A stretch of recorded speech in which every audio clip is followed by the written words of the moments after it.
ಸಾಯುತ್ತಿರುವ ನದಿಗಳು ಮತ್ತು ಲೂಟಿಯಾಗುತ್ತಿರುವ ಕೋಟಿಗಳು. ನಮಸ್ಕಾರ ಗೆಳೆಯರೆ, ಫಸ್ಟ್ ಕನ್ನಡಕ್ಕೆ ಸ್ವಾಗತ. ಇದು ಎಡಿಟರ್ ಸ್ಪೆಷಲ್. ನೋಡಿ ಬಾಸ್, ನಾವು ಬಾಹ್ಯಾಕಾಶದಿಂದ ನಮ್ಮ ಭೂಮಿಯನ್ನು ನೋಡಿದರೆ ಅದೊಂದು ಸುಂದರವಾದ ನೀಲಿ ಗ್ರಹ. ಹೌದು, ಭೂಮಿಯ 71% ಭಾಗ ನೀರಿನಿಂದಲೇ ತುಂಬಿದೆ. ಆದರೆ ಆ 71% ನೀರಿನಲ್ಲಿ 97% ಕೇವಲ ಉಪ್ಪು ನೀರು, ಅಂದರೆ ಕುಡಿಯಲು ಯೋಗ್ಯವಲ್ಲದ್ದು. ಉಳಿದ ಕೇವಲ 3% ಮಾತ್ರ ಶುದ್ಧ ಜಲ. ಆ 3%ರಲ್ಲಿಯೂ 75% ಭಾಗ ಹಿಮನದಿಗಳಲ್ಲಿ ಮಂಜುಗಡ್ಡೆಯಾಗಿ ಹೆಪ್ಪುಗಟ್ಟಿದೆ. ಅಂದರೆ ಇಡೀ ಪ್ರಪಂಚದ 800 ಕೋಟಿಗೂ ಅಧಿಕ ಜನಸಂಖ್ಯೆ, ಸಮಸ್ತ ಪ್ರಾಣಿ ಪಕ್ಷಿ ಸಂಕುಲ ಮತ್ತು ಬೃಹತ್ ಕೈಗಾರಿಕೆಗಳು ಅವಲಂಬಿಸಿರೋದು ಭೂಮಿಯ ಮೇಲಿರುವ ಒಟ್ಟು ನೀರಿನ ಕೇವಲ 1%ಕ್ಕಿಂತಲೂ ಕಡಿಮೆ ಪ್ರಮಾಣದ ನೀರನ್ನು. ಇವತ್ತು ನಾವು ಮಾತಾಡ್ತಿರೋದು ನಿಮ್ಮೆಲ್ಲರ ಜೀವನಾಡಿಯ ಬಗ್ಗೆ. ನಮಗೆ ನೀರಿನ ನೈಜ ಮಹತ್ವ ಗೊತ್ತಿದೆಯಾ? ಸ್ವಲ್ಪ ಯೋಚನೆ ಮಾಡಿ. ಒಂದು ದಿನ, ಒಂದು ವಾರ ಪೆಟ್ರೋಲ್, ಡೀಸೆಲ್ ಅಥವಾ ಗ್ಯಾಸ್ ಸಿಗಲಿಲ್ಲ ಅಂದರೆ ಏನಾಗ್ಬೋದು? ವಾಹನಗಳು ನಿಲ್ಬಹುದು, ಆರ್ಥಿಕತೆ ಸ್ವಲ್ಪ ಸ್ಲೋ ಆಗ್ಬೋದು. ಆದರೆ ನಾವು ಮಾತ್ರ ಸಾಯಲ್ಲ. ಪರ್ಯಾಯವಾಗಿ ಸೌರಶಕ್ತಿ, ಗಾಳಿಯಂತ್ರ, ಎಲೆಕ್ಟ್ರಿಕ್ ವಾಹನಗಳನ್ನು ಬಳಸಿಕೊಂಡು ಬದುಕಬಹುದು.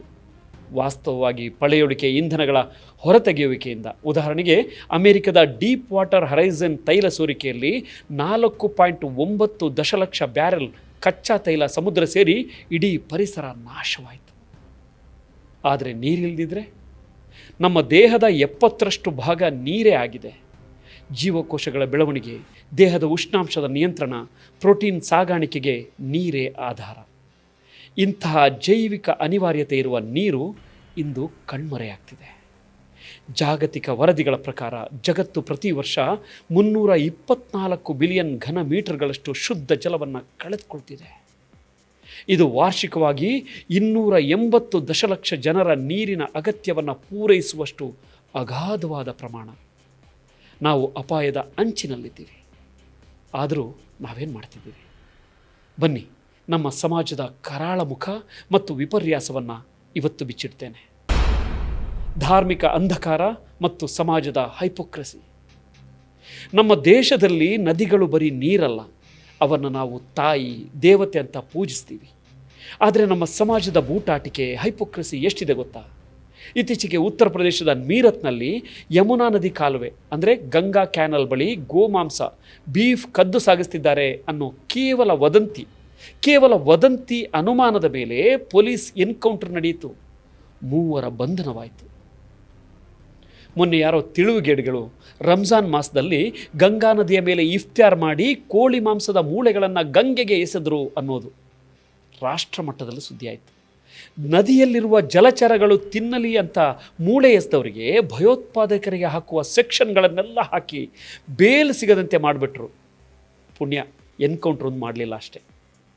ಇನ್ನು ಕೇರಳದ ಎರ್ನಾಕುಲಂನಲ್ಲಿ ಕೆನರಾ ಬ್ಯಾಂಕ್ ಮ್ಯಾನೇಜರ್ ಕ್ಯಾಂಟೀನ್ನಲ್ಲಿ ಬೀಫ್ ನಿಷೇಧಿಸಿರುವಂಥ ಬ್ಯಾಂಕ್ ನೌಕರರು ಬೀದಿಗಿಳಿದು ಬೀಫ್ ಫೆಸ್ಟ್ ಮಾಡಿ ಪ್ರತಿಭಟಿಸಿದರು. ಸ್ವಾಮಿ ಅವಿಮುಕ್ತೇಶ್ವರಾನಂದ ಸರಸ್ವತಿಯವರಂತೂ ಉತ್ತರ ಪ್ರದೇಶದ ಮುಖ್ಯಮಂತ್ರಿಯವರಿಗೆ ಬೀಫ್ ರಫ್ತು ನಿಲ್ಲಿಸಲು 40 ದಿನಗಳ ಗಡುವು ನೀಡಿ ಹಿಂದುತ್ವದ ಸವಾಲು ಹಾಕಿದರು. ಒಂದು ಪ್ರಾಣಿಯ ಮಾಂಸ ತಿಂದರೆ, ಸಾಗಿಸಿದರೆ ಇಡೀ ವ್ಯವಸ್ಥೆ, ಆಡಳಿತ ಯಂತ್ರ, ಸಮಾಜ ರೊಚ್ಚಿಗೇಳುತ್ತೆ, ಹಿಂಸಾಚಾರಕ್ಕಿಳಿಯುತ್ತೆ. ಆದರೆ ಅದೇ ಪವಿತ್ರ ಎನ್ನುವ ಗಂಗಾ ಮತ್ತು ಯಮುನಾ ನದಿಗಳಿಗೆ ದಿನನಿತ್ಯ ನಾವು ಏನು ಎಸೆಯುತ್ತಿದ್ದೇವೆ? ಕೋವಿಡ್-19 2ನೇ ಅಲೆಯ ಭೀಕರ ಸಮಯದಲ್ಲಿ ಬಿಹಾರದ ಚೌಸಾ ಮತ್ತು ಉತ್ತರಾಖಂಡದ ಗಂಗಾ ನದಿ ತೀರದ ಮರಳಿನಲ್ಲಿ ಸಾವಿರಾರು ಅರೆಬೆಂದ ಶವಗಳನ್ನು ಹೂತು ಹಾಕಲಾಗಿತ್ತು. ಮಳೆ ಬಂದಾಗ ಆ ಕೊಳೆತ ಶವಗಳೆಲ್ಲ ಗಂಗಾ ನದಿಯಲ್ಲಿ ತೇಲಿ ಬಂದವು. ಪರಿಸರವಾದಿಗಳು ಕೋರ್ಟ್ ಮೆಟ್ಟಿಲೇರಿ ಬಡ ಕುಟುಂಬಗಳಿಗೆ ಶವ ಸುಡಲು ಕಟ್ಟಿಗೆ ಕೊಳ್ಳಲು ಆಗದೆ ಪ್ರತಿ ವರ್ಷ ಕನಿಷ್ಠ 3,000ಕ್ಕೂ ಹೆಚ್ಚು ಅರೆಬೆಂದ ಶವಗಳನ್ನು ಗಂಗಾ ನದಿಗೆ ಎಸೆಯಲಾಗ್ತಿದೆ ಅಂತ ಕೂಗಿ ಹೇಳಿದರು. ಗೋಮಾಂಸ ತಿಂದವರನ್ನು ಹುಡುಕಿ ಅಟ್ಯಾಕ್ ಮಾಡುವ ಈ ಸಮಾಜ ಕೋಟ್ಯಂತರ ಜನ ಕುಡಿಯುವ, ಪೂಜಿಸುವ ಗಂಗಾ ಮಾತೆಯ ಒಡಲಿಗೆ ಕೊಳೆತ ಹೆಣಗಳನ್ನು ಮತ್ತು ಮಲಮೂತ್ರಗಳನ್ನು ಸುರಿಯುವಾಗ ಎಲ್ಲಿ ಹೋಗಿರುತ್ತೆ? ಇದು ವಿಪರ್ಯಾಸವಲ್ಲದೆ ಮತ್ತೇನು? ಯಮುನಾ ಮತ್ತು ಗಂಗಾ ನದಿಗಳ ನೈಜ ದುಸ್ಥಿತಿ. ಈಗ ಬನ್ನಿ, ದಾಖಲೆಗಳು ಮತ್ತು ಸರ್ಕಾರಿ ವರದಿಗಳು ಏನು ಹೇಳ್ತವೆ ಅಂತ ನೋಡೋಣ. ದೆಹಲಿಯಲ್ಲಿ ಹರಿಯುವ ಯಮುನಾ ನದಿಯ ಮಾರ್ಗ ಕೇವಲ 22 ಕಿಲೋಮೀಟರ್ ಅಷ್ಟೇ. ಇದು ನದಿಯ ಒಟ್ಟು ಉದ್ದದ ಕೇವಲ 2% ಭಾಗ. ಆದರೆ ಇಡೀ ನದಿಯ 80ರಷ್ಟು ಮಾಲಿನ್ಯ ಆಗೋದು ಇದೇ ಪುಟ್ಟ ಜಾಗದಲ್ಲಿ. ದೆಹಲಿಯಲ್ಲಿ ಉತ್ಪತ್ತಿಯಾಗುವ ಕೊಳಚೆ ನೀರಿನಲ್ಲಿ ಅಂದರೆ ಸಿವೇಜ್ 31% ಯಾವುದೇ ಸಂಸ್ಕರಣೆ ಇಲ್ಲದೆ ಅನ್ಟ್ರೀಟೆಡ್ ನೇರವಾಗಿ ಯಮುನೆಗೆ ಸೇರುತ್ತೆ. ಕೇವಲ ನಜಾಫ್ಗಢ್ ಚರಂಡಿಯೊಂದೇ ನದಿಯ ಒಟ್ಟು ಜೈವಿಕ ಆಮ್ಲಜನಕ ಬೇಡಿಕೆ ಅಂದರೆ BOD 59.93% ವಿಷವನ್ನು ನದಿಗೆ ಸುರಿಯುತ್ತಿದೆ. ದೆಹಲಿ ಮಾಲಿನ್ಯ ನಿಯಂತ್ರಣ ಸಮಿತಿಯ ಅಂದರೆ DPCCಯ ಪ್ರಕಾರ 2025ರ ವರದಿ ಪ್ರಕಾರ ಯಮುನಾ ನದಿಯಲ್ಲಿ ಕರಗಿದ ಆಮ್ಲಜನಕ ಅಂದರೆ DO ಶೂನ್ಯಕ್ಕೆ ಇಳಿದಿದೆ. ಅಂದರೆ ಆ ನದಿಯಲ್ಲಿ ಯಾವುದೇ ಜಲಚರ ಬದುಕಲು ಸಾಧ್ಯವೇ ಇಲ್ಲ.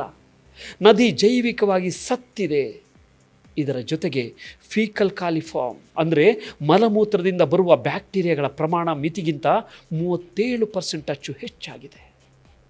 ಈ ವಿಷಕಾರಿ ನೊರೆಯಲ್ಲೇ ಅಂದರೆ ಟಾಕ್ಸಿಕ್ ಫಾರ್ಮ್ ಭಕ್ತರು ನಿಂತು ಪೂಜೆ ಮಾಡ್ತಾರೆ, ಸೆಲ್ಫಿ ತಗೋತಾರೆ. ಇದರ ಮಧ್ಯೆ ಒಂದೆಡೆ ನಮ್ಮ ಹಳ್ಳಿಗಳಲ್ಲಿ ಅಂಗನವಾಡಿ ಮಕ್ಕಳಿಗೆ ಕುಡಿಲಿಕ್ಕೆ ಕೊಡಲಿಕ್ಕೆ ಹಾಲಿಲ್ಲ, ಒಂದು ಬಕೆಟ್ ನೀರಿಗೆ ಅರ್ಧ ಲೀಟರ್ ಹಾಲು ಬೆರೆಸಿ ಕೊಡುವುದನ್ನು ನಾವೆಲ್ಲ ನೋಡಿದ್ದೀವಿ. ಆದರೆ ಇನ್ನೊಂದೆಡೆ ನಮ್ಮ ಭಕ್ತಗಣಗಳು ಸಾವಿರಾರು ಲೀಟರ್ ಹಾಲನ್ನು ಪೂಜೆಯ ನೆಪದಲ್ಲಿ ನೇರವಾಗಿ ನದಿ ಸಮುದ್ರಕ್ಕೆ ಸುರಿದು ಆ ನೀರಿನ ಆಕ್ಸಿಜನ್ ಲೆವೆಲನ್ನೇ ಸಾಯಿಸ್ತಿದ್ದಾರೆ. ಇದರಿಂದ ಅಲ್ಲಿನ ಜಲಚರಗಳ ಮಾರಣ ಹೋಮವೇ ನಡೀತಾ ಇದೆ. ಇನ್ನು ಗಂಗಾ ನದಿಯ ಕಥೆ ಕೇಳಿ. 2025ರ ಜನವರಿಯಲ್ಲಿ ಪ್ರಯಾಗ್ರಾಜ್ನಲ್ಲಿ ನಡೆದ ಮಹಾಕುಂಭಮೇಳದ ಸಂದರ್ಭದಲ್ಲಿ ಗಂಗಾ ನೀರು ಸ್ನಾನ ಮಾಡಲಿಕ್ಕೆ ಯೋಗ್ಯವಿದೆಯಾ ಅಂತ ನೋಡಲು ಕೇಂದ್ರ ಸರ್ಕಾರ ಮಾಲಿನ್ಯ ನಿಯಂತ್ರಣ ಮಂಡಳಿ ಅಂದರೆ CPCB ಟೆಸ್ಟ್ ಮಾಡಿತು. ಫಲಿತಾಂಶ ಆಘಾತಕಾರಿ. ಸ್ನಾನ ಮಾಡಲು 100 ಮಿಲಿಲೀಟರ್ ನೀರಿನಲ್ಲಿ ಬ್ಯಾಕ್ಟೀರಿಯಾ ಗರಿಷ್ಠ 500ರಿಂದ 2500 MPN ಇರಬೇಕು. ಆದರೆ ಜನವರಿ 14, 2025ರಂದು ಗಂಗಾ ನದಿಯಲ್ಲಿ ಫೀಕಲ್ ಕಾಲಿಫಾರ್ಮ್ ಪ್ರಮಾಣ 11,000 MPN ಮತ್ತು ಜನವರಿ 20ರಂದು 49,000 MPN ತಲುಪಿತ್ತು. ಒಟ್ಟು ಕಾಲಿಫಾರ್ಮ್ 7 ಲಕ್ಷ MPN ಇತ್ತು. ಅಂದರೆ ಕುಂಭಮೇಳದಲ್ಲಿ ಜನ ಪುಣ್ಯ ಸ್ನಾನ ಮಾಡಿದ್ದು ಕೇವಲ ಕೊಳಚೆ, ಮಲಮೂತ್ರ ಹಾಗೂ ಬ್ಯಾಕ್ಟೀರಿಯಾಗಳಿಂದ ತುಂಬಿದ ಗುಂಡಿಯಲ್ಲಿ. ಸರ್ಕಾರ ಈ ಡೇಟಾವನ್ನು ಮುಚ್ಚಿ ಹಾಕಲಿಕ್ಕೆ ಎಷ್ಟೇ ಪ್ರಯತ್ನ ಪಟ್ಟರೂ ಸತ್ಯ ಹೊರಬಂದು BJPಯ ಕಪಾಳ ಮೋಕ್ಷ ಮಾಡಿತ್ತು. ನದಿಗಳ ಹೆಸರಿನಲ್ಲಿ ನಡೆಯುವ ಬ್ರಹ್ಮಾಂಡ ಭ್ರಷ್ಟಾಚಾರ. ನಮ್ಮ ನದಿಗಳು ಯಾಕೆ ಕ್ಲೀನ್ ಆಗ್ತಿಲ್ಲ ಗೊತ್ತಾ? ಯಾಕಂದರೆ ನದಿ ಶುದ್ಧೀಕರಣ ಅನ್ನೋದು ಭಾರತದಲ್ಲಿ ರಾಜಕಾರಣಿಗಳು, ಅಧಿಕಾರಿಗಳು ಮತ್ತು ಕಾಂಟ್ರಾಕ್ಟರ್ಗಳು ಸೇರಿ ದುಡ್ಡು ಹೊಡೆಯುವ ದೊಡ್ಡ ಸ್ಕ್ಯಾಮ್. ಕೇಂದ್ರ ಸರ್ಕಾರ 2014ರಲ್ಲಿ ನಮಾಮಿ ಗಂಗೆ ಶುರು ಮಾಡಿತ್ತು. ಮೊದಲ ಹಂತಕ್ಕೆ 20,000 ಕೋಟಿ ರೂಪಾಯಿ. ಆಮೇಲೆ 2026ರವರೆಗೆ ಫೇಸ್ 2ಗೆ 22,500 ಕೋಟಿ ರೂಪಾಯಿ ಘೋಷಣೆ ಮಾಡಿತು. 2014ರಿಂದ ಈವರೆಗೆ 21,340 ಕೋಟಿ ರೂಪಾಯಿಗಳನ್ನು ವಿವಿಧ ಸಂಸ್ಥೆಗಳಿಗೆ ಬಿಡುಗಡೆ ಮಾಡಲಾಗಿದೆ. ಆದರೆ ನದಿ ಕ್ಲೀನ್ ಆಯ್ತಾ? ನೋ, ಇಲ್ಲವೇ ಇಲ್ಲ. ಪ್ರತಿಪಕ್ಷಗಳ ಮುಖಂಡ ಜೈರಾಮ್ ರಮೇಶ್ ಅವರ ಆರೋಪದಂತೆ BJP ಸಂಯೋಜಿತ ಖಾಸಗಿ ಕಂಪನಿಗಳಿಗೆ ದೊಡ್ಡ ಮಟ್ಟದ ಟೆಂಡರ್ಗಳನ್ನು ನೀಡಲಾಗಿದೆ. ಬರೋಬ್ಬರಿ 2,000 ಕೋಟಿ ರೂಪಾಯಿ ಮೌಲ್ಯದ ಗುತ್ತಿಗೆಗಳನ್ನು ಮೊದಾನಿ ಗ್ರೂಪ್ಗೆ ನೀಡಲಾಗಿದೆ ಮತ್ತು ವೈಜ್ಞಾನಿಕ ಅಧ್ಯಯನಗಳ ಹೆಸರಿನಲ್ಲಿ ಪತಂಜಲಿಗೆ 5 ಕೋಟಿ ನೀಡಲಾಗಿದೆ. 7 IITಗಳು ಸೇರಿ ಕೊಟ್ಟ ನೈಜ ವರದಿಯನ್ನು ಸರ್ಕಾರ ಕಸದ ಬುಟ್ಟಿಗೆ ಹಾಕಿದೆ. ಇದಕ್ಕಿಂತ ದೊಡ್ಡ ಸಾಕ್ಷಿ ಬೇಕಾ? ಉತ್ತರಾಖಂಡದ ವಿಧಾನಸಭೆಯಲ್ಲಿ ಮಂಡಿಸಲಾದ 2026ರ ಕಂಟ್ರೋಲರ್ ಮತ್ತು ಆಡಿಟರ್ ಜನರಲ್ CAG ಆಡಿಟ್ ವರದಿ ನೋಡಿ. ಸುಮಾರು 1,000 ಕೋಟಿ ಖರ್ಚು ಮಾಡಿದ್ರು ಅಲ್ಲಿನ 44 ಕೊಳಚೆ ನೀರು ಸಂಸ್ಕರಣಾ ಘಟಕಗಳ ಅಂದರೆ STPಗಳ ಪೈಕಿ 12 ಘಟಕಗಳು 32% ಯಾವುದೇ ಸಂಸ್ಕರಣೆ ಇಲ್ಲದೆ ಕೊಳಚೆ ನೀರನ್ನು ನೇರವಾಗಿ ಗಂಗೆಗೆ ಸುರಿಸುತ್ತಿದೆ. ಇದಕ್ಕಿಂತ ನಾಚಿಕೆಗೇಡಿನ ಸಂಗತಿ ಅಂದರೆ 7 ಪಟ್ಟಣಗಳಲ್ಲಿ ಮನೆಗಳ ಪೈಪ್ಲೈನ್ ಸಂಪರ್ಕವೇ ಇಲ್ಲದೆ 21 ಕೃತಕ ಸಾಂಕೇತಿಕ ಅಂದರೆ ಸಿಂಬಾಲಿಕ್ STPಗಳನ್ನು ಕಟ್ಟಿ ಕೋಟ್ಯಂತರ ರೂಪಾಯಿ ಬಿಲ್ ಮಾಡಲಾಗಿದೆ. ಕೇವಲ ಜೋಶಿ ಮಠದಲ್ಲಿ 42.73 ಕೋಟಿ ರೂಪಾಯಿ ಖರ್ಚು ಮಾಡಿ ಕಟ್ಟಿದ ಘಟಕಕ್ಕೆ ಒಂದೇ ಒಂದು ಮನೆಯ ಸಂಪರ್ಕವೂ ಇಲ್ಲ. ಹರಿದ್ವಾರದಲ್ಲಿ STPಗಳಿಂದ ಉತ್ಪತ್ತಿಯಾದ ಸತು ಮತ್ತು ಕ್ಯಾಡ್ಮಿಯಂನಂತಹ ವಿಷಕಾರಿ ಭಾರಲೋಹಗಳಿರುವ ಅಪಾಯಕಾರಿ ಮಣ್ಣನ್ನು ಅಂದರೆ ಟಾಕ್ಸಿಕ್ ಸಲ್ಜ್ ರಸಗೊಬ್ಬರ ಅಂತ ಹೇಳಿ ಮುಗ್ಧ ರೈತರಿಗೆ ಹಂಚಿದ್ದಾರೆ. ಇವರು ಜನರನ್ನು ಸಾಯಿಸ್ತಿದ್ದಾರಾ ಅಥವಾ ನದಿ ಉಳಿಸ್ತಿದ್ದಾರಾ? ಯಮುನಾ ನದಿಯ ಕಥೆಯು ಭಿನ್ನವಾಗಿಲ್ಲ. ದೆಹಲಿ ಸರ್ಕಾರ ಯಮುನಾ ಪುನರುಜ್ಜೀವನಕ್ಕೆ 9,000 ಕೋಟಿಯ 45 ಅಂಶಗಳ ಪ್ಲ್ಯಾನ್ ಮಾಡಿದೆ. ಯಮುನಾ ಆ್ಯಕ್ಷನ್ ಪ್ಲ್ಯಾನ್ 3 ಅಂದರೆ YAP 3 ಅಂತೀವಿ, ಅದರ ಅಡಿಯಲ್ಲಿ 9,178 ಕೋಟಿ ನಿಗದಿ ಮಾಡಿ 4,548 ಕೋಟಿ ಖರ್ಚು ಮಾಡಿದರು. ಆದರೆ 49.5% ಹಣ ಸರಿಯಾಗಿ ಬಳಕೆಯಾಗದೆ ಕೇವಲ ಕಾಂಕ್ರೀಟ್ ಬಿಲ್ಡಿಂಗ್ಗಳಿಗೆ ಪೋಲಾಗಿದೆ. ದೆಹಲಿ ಮಾಲಿನ್ಯ ನಿಯಂತ್ರಣ ಸಮಿತಿ ಅಂದರೆ DPCC ಭ್ರಷ್ಟ ಅಧಿಕಾರಿಗಳು ಒಂದು ಕಾರ್ಖಾನೆಗೆ ಹಾಕಿದ್ದ 92 ಲಕ್ಷ ರೂಪಾಯಿ ದಂಡವನ್ನು ಲಂಚ ತಿಂದು ಬರೀ 2.5 ಲಕ್ಷಕ್ಕೆ ಇಳಿಸಿ ರೆಡ್ ಹ್ಯಾಂಡ್ ಆಗಿ ಸಿಕ್ಬಿದ್ದಿದ್ದಾರೆ. ಇದೇ ತರಹ ಮುಂಬೈನ ಮಿಥಿ ನದಿಯ ಹೂಳೆತ್ತುವ ಯೋಜನೆಯಲ್ಲಿ ಕಾಂಟ್ರಾಕ್ಟರ್ಗಳು ಸತ್ತು ಹೋದ ವ್ಯಕ್ತಿಗಳ ಹೆಸರಿನಲ್ಲಿ ಅಗ್ರಿಮೆಂಟ್ ಸೃಷ್ಟಿಸಿ ಕೋಟ್ಯಂತರ ರೂಪಾಯಿ ಲೂಟಿ ಮಾಡಿದ್ದಾರೆ. ಮಹಾರಾಷ್ಟ್ರದಲ್ಲಿ 1999-2009 ನಡುವೆ ನಡೆದ 35,000 ಕೋಟಿ ರೂಪಾಯಿಗಳ ನೀರಾವರಿ ಹಗರಣದಲ್ಲಿ 70,000 ಕೋಟಿ ಖರ್ಚು ಮಾಡಿದರೂ ನೀರಾವರಿ ಸಾಮರ್ಥ್ಯ ಹೆಚ್ಚಾಗಿದ್ದು ಕೇವಲ 0.1% ಮಾತ್ರ. ಇದನ್ನೆಲ್ಲ ಕೇಳೋರಿಲ್ವಾ ಅಂತೀರಾ? ಕೇಂದ್ರ ವಿಜಿಲೆನ್ಸ್ ಕಮಿಷನ್ CVC 2024-2025 ವರದಿ ಪ್ರಕಾರ CBI ತನಿಖೆ ಮಾಡಿರುವ 7,000ಕ್ಕೂ ಹೆಚ್ಚು ಭ್ರಷ್ಟಾಚಾರ ಪ್ರಕರಣಗಳು ದಶಕಗಳಿಂದ ಕೋರ್ಟ್ಗಳಲ್ಲಿ ಕೊಳೆಯುತ್ತಿವೆ. ಅದರಲ್ಲಿ 379 ಪ್ರಕರಣಗಳು 20 ವರ್ಷಗಳಿಂದಲೂ ಹಳೆಯವು. ಭ್ರಷ್ಟರಿಗೆ ಶಿಕ್ಷೆ ಆಗಲ್ಲ ಅನ್ನೋ ಧೈರ್ಯವೇ ಈ ನದಿಗಳ ಮಾರಣ ಹೋಮಕ್ಕೆ ಕಾರಣ. ಯುವಜನರೇ, ಸ್ವಲ್ಪ ಯೋಚನೆ ಮಾಡಿ. 2026-2027 ಬಜೆಟ್ನಲ್ಲಿ ಜಲಶಕ್ತಿ ಸಚಿವಾಲಯಕ್ಕೆ 94,808 ಕೋಟಿ ರೂಪಾಯಿ ಅನುದಾನ ನೀಡಿದ್ದಾರೆ. ಆದರೆ ಅದರಲ್ಲಿ ನಮಾಮಿ ಗಂಗೆಗೆ ಕೊಟ್ಟಿರೋದು ಕೇವಲ 3,100 ಕೋಟಿ ರೂಪಾಯಿ ಅಷ್ಟೇ. ಅಂದರೆ ಆಂಧ್ರದ ಒಂದೇ ಒಂದು ಪೋಲವರಂ ಪ್ರಾಜೆಕ್ಟ್ಗೆ ಕೊಟ್ಟ 3,320 ಕೋಟಿಗಿಂತ ಇದು ಕಡಿಮೆ.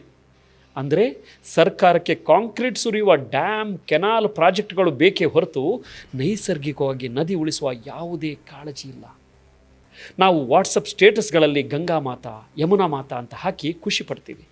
ಯಾರು ಯಾವ ಮಾಂಸ ತಿಂದರು ಅಂತ ಬಡಿದಾಡಿ ರಕ್ತ ಹರಿಸ್ತೀವಿ. ಆದರೆ ನಮ್ಮ ಕಣ್ಣ ಮುಂದೆಯೇ ನಮಗೆ ಜೀವ ಕೊಡುವ ನದಿಗಳಿಗೆ ವಿಷ, ಕಮೋಡ್ನ ಮಲಮೂತ್ರ ಮತ್ತು ಹೆಣಗಳನ್ನು ಸುರಿಯುತ್ತಿರುವ ವ್ಯವಸ್ಥೆಯನ್ನು ಪ್ರಶ್ನಿಸಲು ನಮಗೆ ಧೈರ್ಯವಿಲ್ಲ.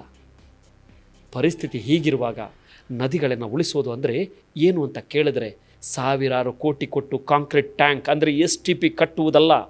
ನದಿಗೆ ಅದರದ್ದೇ ಆದ ನೈಸರ್ಗಿಕ ಹರಿವು, ಈ ಫ್ಲೋ ಬೇಕು. ಮರಗಳನ್ನು ಬೆಳೆಸಬೇಕು. ಭ್ರಷ್ಟ ಅಧಿಕಾರಿಗಳ, ಕಾಂಟ್ರಾಕ್ಟರ್ಗಳ ಆಸ್ತಿ ಮುಟ್ಟುಗೋಲು ಹಾಕ್ಕೊಳ್ಳುವ ಕಠಿಣ ಕಾನೂನು ಬರಬೇಕು ಅಂತ ಹೇಳಬೇಕಿದೆ. ಪೆಟ್ರೋಲ್, ಗ್ಯಾಸ್ ಮುಗಿದ್ರೆ ನಾವು ಬದುಕಬಹುದು. ಆದರೆ ನೀರು ಮುಗಿದ್ರೆ, ಆ ನದಿಗಳು ಸತ್ತರೆ, ನಮ್ಮ ಮುಂದಿನ ಪೀಳಿಗೆಗೆ ರಕ್ತ ಕಣ್ಣೀರು ಬಿಟ್ಟರೂ ಒಂದು ಹನಿ ನೀರು ಸಿಗಲ್ಲ. ಒಂದೇ ಒಂದು ಹನಿ ನೀರು ಸಿಗಲ್ಲ. ಈ ವಿಡಿಯೋ ಕೇವಲ ಮಾಹಿತಿ ಅಲ್ಲ, ಇದೊಂದು ಎಚ್ಚರಿಕೆಯ ಚಳುವಳಿ. ಈ ಬ್ರಹ್ಮಾಂಡ ಭ್ರಷ್ಟಾಚಾರದ ವಿರುದ್ಧ ಧ್ವನಿ ಎತ್ತಿ, ವ್ಯವಸ್ಥೆಯನ್ನು ಪ್ರಶ್ನಿಸಿ. ನದಿಗಳೆಂದರೆ ಜೀವ, ಅವನ್ನು ಕೊಲ್ಲಲು ಯಾರಿಗೂ ಹಕ್ಕಿಲ್ಲ. ನೋಡ್ತಾ ಇರಿ ಫಸ್ಟ್ ಕನ್ನಡ. ಆಗೋದಲ್ಲ ಒಳ್ಳೆಯದಕ್ಕೆ. ನಮಸ್ಕಾರ.